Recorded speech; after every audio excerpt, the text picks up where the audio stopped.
Let's open our Bibles tonight to the book of Numbers, chapter 21. Numbers 21. Begin reading verse 21.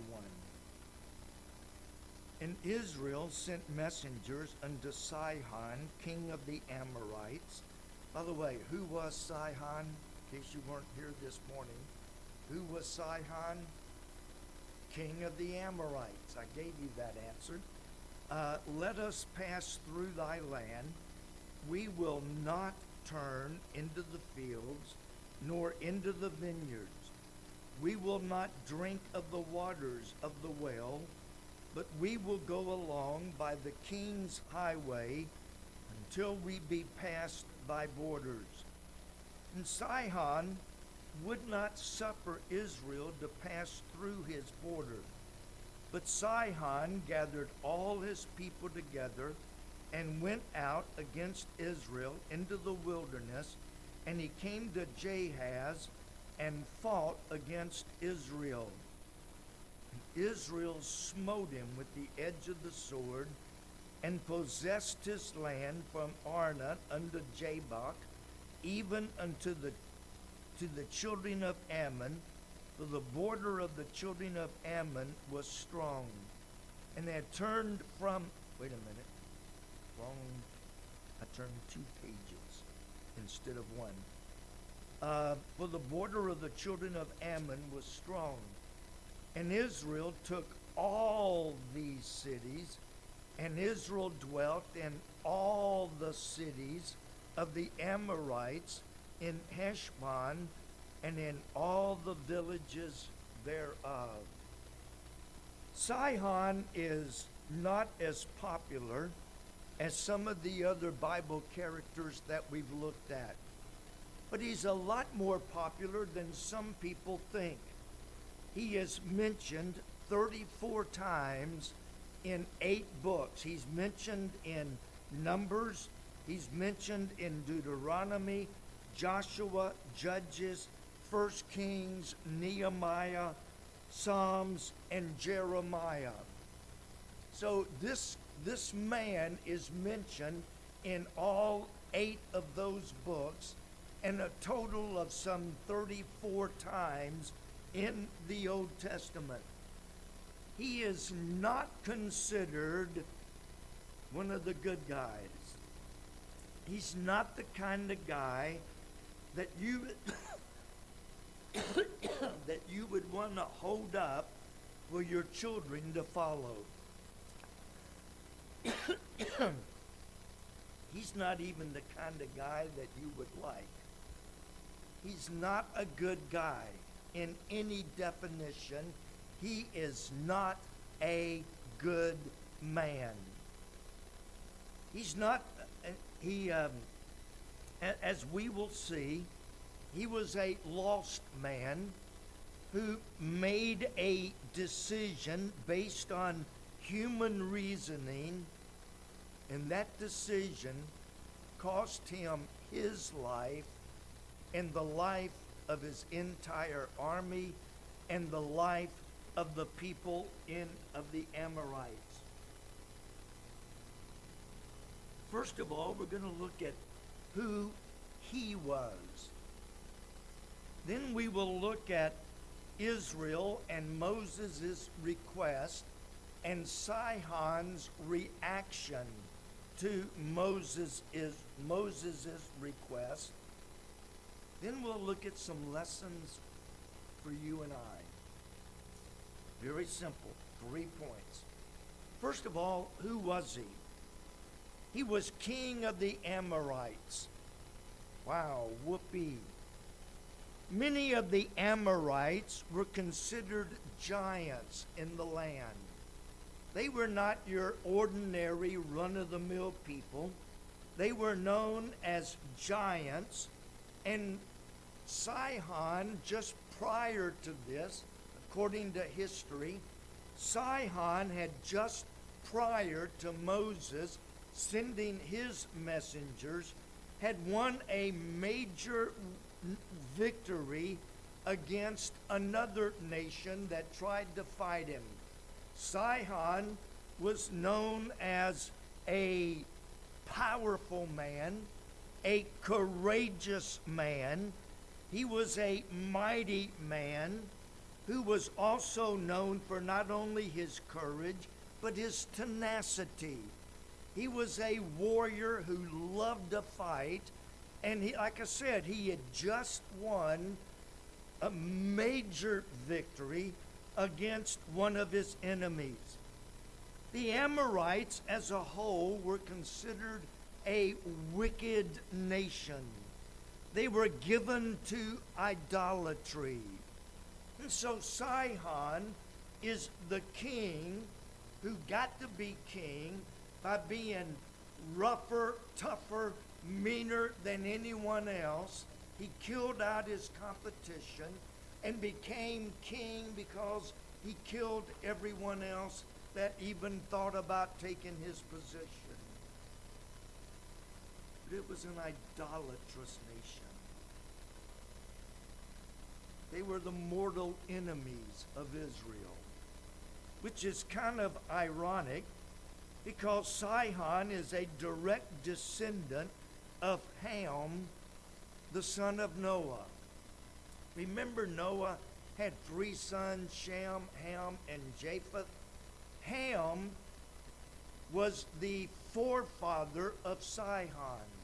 So he was not only back to Adam, he was a direct descendant. The Jews who came primarily from Eliphaz, I believe, the Gentiles came from Jephthah. So it was that was Job. It was, I just lost my thought. Casey, where's my mind? Oh, he had to step out. Shem, Ham, and Japheth. I'll get it. Shem is considered the father of the Jews. Ham is considered the father of the African, Egyptian, that whole territory down there. Egypt and other countries are often referred to as the land of Ham. So that leaves Jephthah, who was the brother of Shem and Ham. So Sihon was kin to the Jews. They were his relatives. They were his kinfolk. But for some reason, the Amorites hated the Jews. Could have been any number of things, but they hated the Jews. So when Israel comes along, and you recall Israel had left Egypt, and I need to bring my maps out here and lead them, because I'm always referring to my imaginary map here. Here's Egypt, way down over here. They crossed the Red Sea, and they were going up to the land of Canaan. To get there, they had to go through several countries. To put it to where we understand it, it would be like me driving to Montana. To get to Montana, I'm going to have to go through Indiana. I'm going to have to go through Illinois. I'm going to have to go through Missouri. I'm going to have to go through those territories to get all the way over to Nevada. They didn't have states, but they had countries. To get from Egypt up to the land of Canaan, they had to go through quite a few different countries. And as Moses is going along, he would usually send somebody and say, hey, we want to pass through your country. Now, the King's Highway was a road that, because that's the road the king traveled, it was always well kept. It was wide. It was smooth. There were no bumps. There were no rocks. That's the highway the king travels. So it was always the fastest, shortest, easiest road to travel to get from one place to another. So Moses comes along and says, let us pass by the king's highway. We will go straight from here to here. We will not so much as eat a grape off of your vine trees. We will not so much as drink water out of your well. We will not do anything except go straight through. And if by chance somebody does eat some grapes or crops or drink some water, we will pay for it in full price. God had always provided food and water, so they didn't need food or water. All they needed was to go straight through on the king's highway. And so Moses, as he often did, sent messengers to Sihon, explained the situation. This is what we want to do. This is what we are offering. Moses, in his request, as I went over and over this, Moses was very polite. You know, if you read there, he said in chapter 21, let us pass through thy land.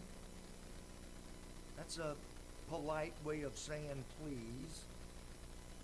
We will not turn into the fields or into the vineyards. We will not drink of the waters of the well, but we will go along by the king's highway until we be past thy borders. Moses was very polite. We're not asking you to support us. We're not asking you to feed us. We're not asking you to give us water to drink. Very politely, all we're asking is permission to go straight up the king's highway. Moses made it very clear they meant no harm to Sihon or his people. They would not steal any of the crops, nor would they even eat any of the crops. Sihon had nothing to lose by allowing them to go straight up the king's highway to the next country, where they would again ask the king for permission to go straight up. Sihon's hatred for the Jews was so great that without any consideration, he flat out refused to even allow them to travel across the interstate or the king's highway. Not only did he refuse, but in verse 23, he not only refused, but he gathered his army and went out to attack Israel and kill them if they could. Now, some speculate that because he had just won that major victory just literally weeks before Moses came, maybe he was feeling a little arrogant. You know, we beat this country. They were bigger than you. We can beat you. Maybe. I think that certainly is a possibility. But he made a decision. No, we will not let you go. That single one decision caused his army to attack Israel. Once he and his army attacked Israel, there was no turning back at that point. He had already said no. His hatred for the Jews caused him to want to go out and fight and kill them if he could. And once that decision was made, it was final. Not even Sihon himself could change his mind after they were engaged in battle. Maybe he thought he could actually defeat Israel. Maybe his hate blinded him so much that he didn't even really think about the decision. He was so full of hate that hatred made his decision. And hatred made him carry through. But whatever he was thinking, there was no, those of you that are into computers, there was no Control Z. How many of you know what Control Z is? Wow. Y'all serious? Nobody knows what Control Z is on a computer. It's a godsend. You make a major blunder, you hit Control Z, and it automatically reverts back to what it was before you made that mistake. I've used it a gazillion times. You accidentally delete a paragraph, no problem, Control Z, and that paragraph reappears just like it was before you deleted it. Control Z is the undo on a computer. It undoes the mistakes that you made. And like I said, my Z key on my keyboard is about worn out because I use Control Z a lot.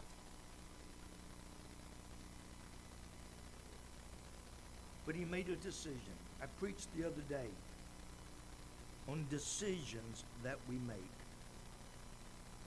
Many decisions are final. Once they're done, you cannot undo them. Some decisions, I think I'm going to wear my blue shirt today. Nah, I think I'm going to wear my white shirt instead. Or, I think I'll wear my lavender shirt.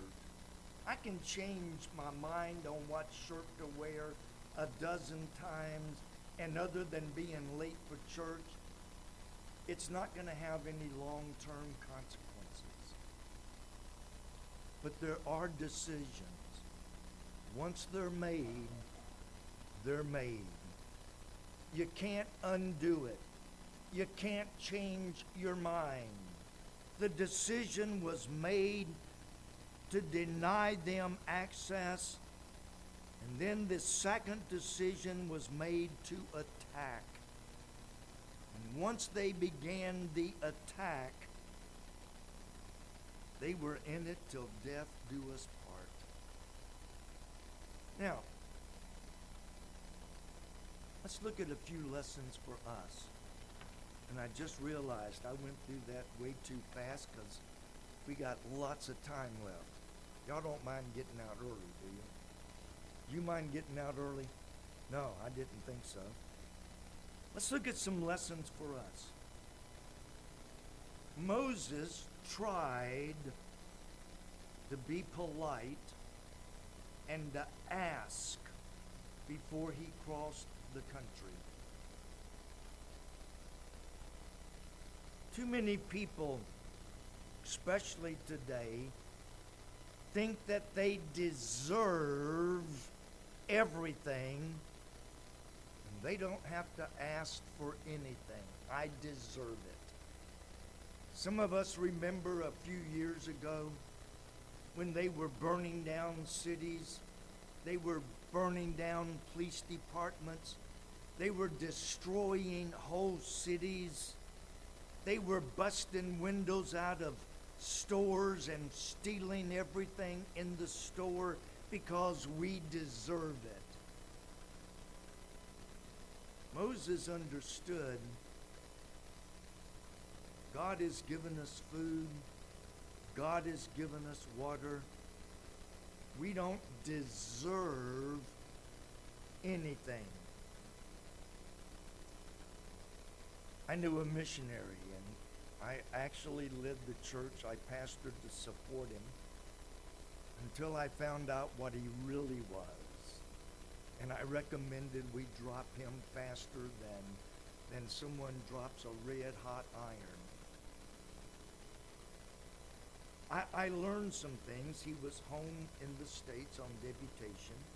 He had been to the field, come back to raise some additional money. And he was with a very good friend of mine who was pastoring a church. And the pastor said, I need to run to Kroger to pick up a couple of things. You want to go with me? Sure. Yeah, I'll go. So they got in the car, went to whatever the big store was in their area. And they're going through, if you've been to a lot of stores, they have the fruit section up close to the front. They're going through, and he reaches over, plucks off a bunch of grapes and starts eating them. And the pastor said, you didn't pay for those. This was his answer. Are y'all ready for this? This was his answer. I can give you the name of the pastor. He said, I'm a missionary. I deserve free grapes. That was his answer. And when my friend told me that, I recommended the church drop him. Don't even wait for a regular business meeting. Let's drop him now. Being a pastor doesn't mean I deserve to steal. Being a pastor doesn't mean that I deserve anything other than maybe your love and your, well, I guess if I got your love, I'd be happy. Moses was polite. He didn't say, hey, you're relatives. You have to let us go. He didn't play the relative card. He didn't play, oh, we're going to suffer. You're going to make us suffer. He simply made a very polite request. If you really want to, I have people. By the way, my wife and I disconnected our landline last week, so you can delete our home phone number. It went bye-bye. I was tired of 10, 15 calls a day, wanting to sell me insurance, wanting to buy my house, wanting to change my Medicare to an Advantage plan, and I was getting 10 or 15 calls a day, and it was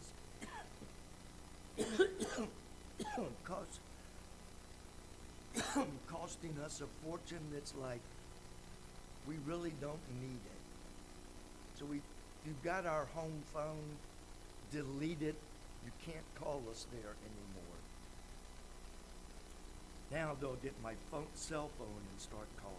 But the point is, Moses said, I'm asking very politely. It never hurts to be polite when dealing with other people, whatever the situation.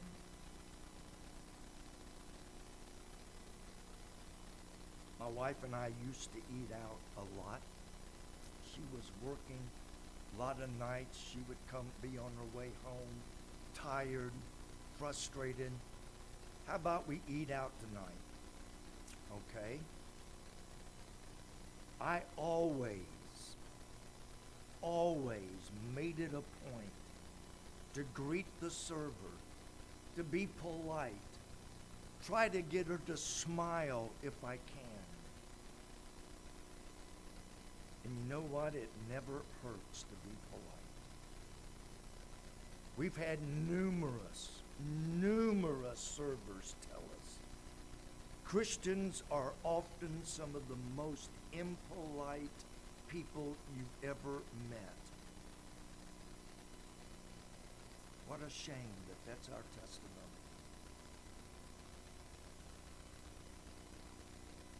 Years ago, we had all of our copiers and printers in the print shop, which some of you may remember. The print shop was in our basement for many, many years. And I got the service guy. I got to know him very, very well. Got to know him very well. And one day we were talking, and he said, you know, I never mind coming to your house to work on your printers. And I said, what do you mean? He said, most churches that I go to who have one of our copiers, or in our case, printers, most churches that I go to are rude. They're angry. They're mad at him because their printer broke down. He said, I have been cussed out, chewed out, and everything else by people who work and serve at a church. He said, I've been cussed out more by churches than I have any other business in Cincinnati, northern Kentucky, southern Indiana. He said, I have been cussed out more times by pastors, deacons, secretaries. I've had them chew me out. He said, but when I come here, you are always, no matter how bad your machine is, or I can't fix it, I've got to come back. He said, you are always so polite. And I said, the other people are not Christian. I said, you're judging. You're right, I am. Anybody that can cuss out a repairman ain't a Christian in a biblical sense. Moses could have gotten mad and said, I'm going anyway. He ain't stopping me. He could have been revengeful and said, I'll teach him a lesson or two. He could have argued, how dare you tell me no? Sometimes as a Christian, our testimony is worth far more than any land, any comfort, or anything else that we may have or give. I have to remind myself, and I've been pastoring for, 50 plus years, so I don't have to remind myself very often. I think it's ingrained. But whether I'm at Walmart, Kroger, whether I'm at any place, wherever I am, first and foremost, I'm a pastor. And they will judge our church many times by how I act. But you're the pastor. You are members. And they will judge Grace Baptist Church oftentimes by how you act, especially when something doesn't go wrong or doesn't go right. I have been in lines and person in front of me picked up an item that didn't have a price tag on it. You ever done that? Did not have a price tag. And so the cashier says, I'm going to have to send somebody back to look up the price on this item. Well, I don't have time. I mean, I've seen people blow a socket because they had to wait in line for 2 or 3 minutes. I get up there and I try to make sure it's got a price on it, but not always. I'm going to have to send someone back to get the price. It's okay, honey. It's fine. You take all the time you need. Who do you think they would rather have go through their life? When I'm behind one of those jerks and I get up there, it's like, Everybody's hunting. You know, at my age, I gave up trying to remember names. Everybody's hunting. I don't care who you are, you're hunting. Honey, don't let some idiot like that wreck your day. He's not worth fretting over. He's an idiot. He's a moron. He's got his own problems. Don't let his problems ruin your day. And 90% of the time or higher, they will say, thank you. I needed that. It never hurts to be polite. And I found out, whether it be the hospital, or whether it be in Kroger's, or whether it be at Cracker Barrel or some other restaurant, if you portray a Christian attitude, they will go out of their way to make sure they take good care of you. A little politeness. More so as a Christian. Servers have told us over and over, servers now, Christians can be the most rude. And the other thing about, and we've had a dozen or more than that, servers tell us when a person says they're a Christian, we know we're not going to get a tip, or it's going to be the bare minimum. Christians are rude and tightwads, and they're often the most demanding. Let that sink in the next time you go out somewhere. If somebody thinks that you're trying to cheat them, they're going to be far less willing to work with you. I don't know for certain what Sihon thought. I don't know if he thought Moses was lying. We will not eat your food. We will not drink your water. I don't believe you. You're a liar. I was talking to someone recently, and we were discussing a third party. They said, what do you think about that person? It's like, well, I don't know them real well. But the dealings I've had with that person, who claims to be a very devout Christian, I said the dealings I've had with them, not major, but a few dealings, I wouldn't trust them. I wouldn't trust them from here to an inch in front of my feet. I wouldn't trust them for nothing.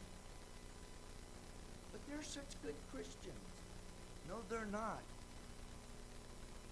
They may be religious, but they're not a biblical Christian.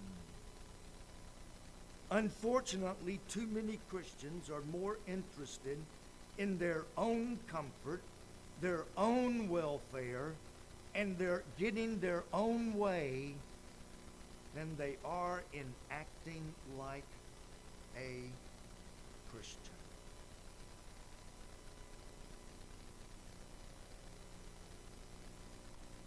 You ever gone to a restaurant and every table is full, and the server comes and takes your order? Say, we don't eat out that much now, but they take your order, and then 30 minutes later, you're still waiting on your food. Another 10 minutes, you're still waiting on your food. And you bring it, and I have seen with my own eyes, you're not getting a tip because you took 35 minutes to get my food here. You know what? It's, honey, I understand. Y'all are swamped. You're busy. The cooks are working as fast as they can. I understand. It doesn't hurt to be polite. It doesn't hurt to say, let us cross over. You know, let us go across. Doesn't cost anything. Now, I close with 4 simple statements.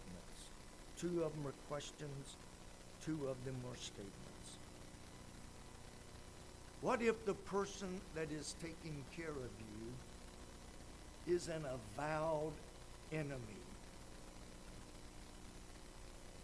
I had a nurse one time. I don't know why she didn't like me.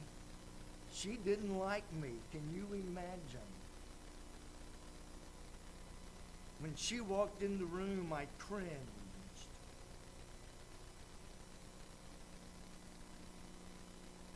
But what did Jesus say? If they bid you go 1 mile, go the 2nd mile. If they take away your coat, give them your cloak also. Jesus taught over and over that we're to love even our enemies as God loved us.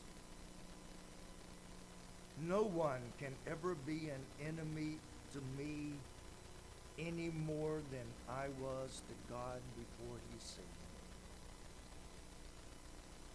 And yet God saved me.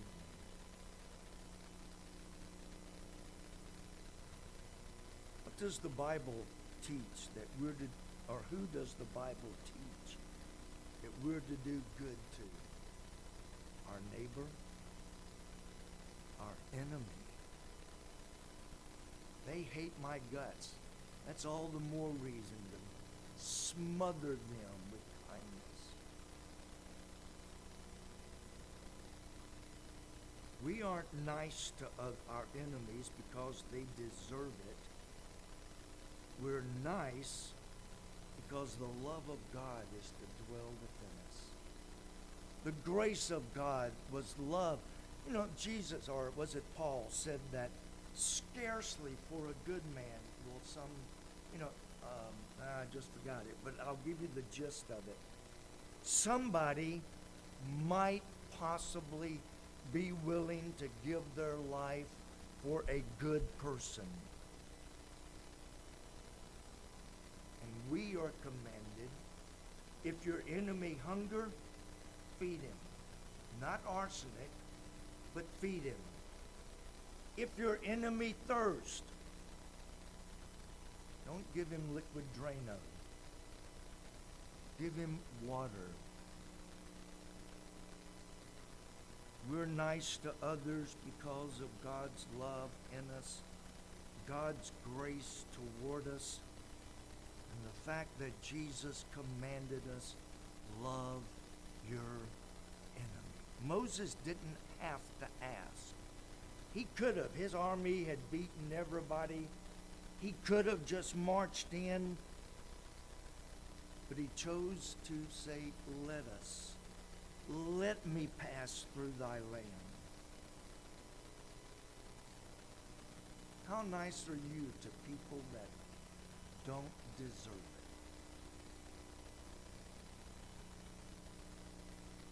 What do people think about you after you've interacted with them? What is their attitude of Christians because of you? What is their attitude about Grace Baptist Church because they met you and had interaction with you? What do they think about Christians in general based on what they see and hear from you and me?